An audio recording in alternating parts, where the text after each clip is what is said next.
మాజీ చైర్మన్గా నాకున్న సమాచారం మేరకు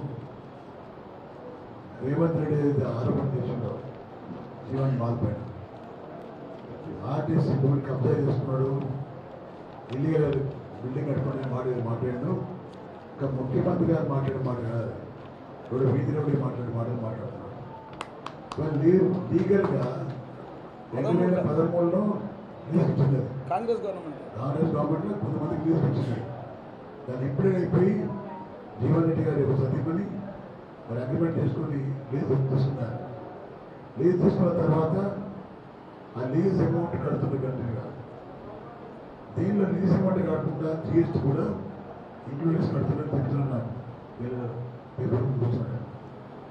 జిఎస్టీ అమౌంట్ కూడా ఆర్టీసీ వస్తుంది. జిఎస్టీ అమౌంట్ డైరెక్ట్గా జిఎస్టీకి కట్టాలి.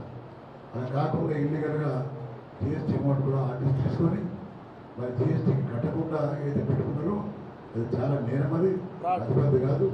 మరి వల్ల మా సోదరుడు జీవన్ రెడ్డి గారు అయితే ఆరోపణ చేసుకున్న కంప్లైంట్ చేసి పూర్తిగా ఇమ్మీడియట్గా ఎంక్వైరీ చేయించి మరి తగు చర్యలు తీసుకోవడం దానికి సంబంధించిన అధికారులను చెప్పి మనం చేస్తున్నాం. దాన్ని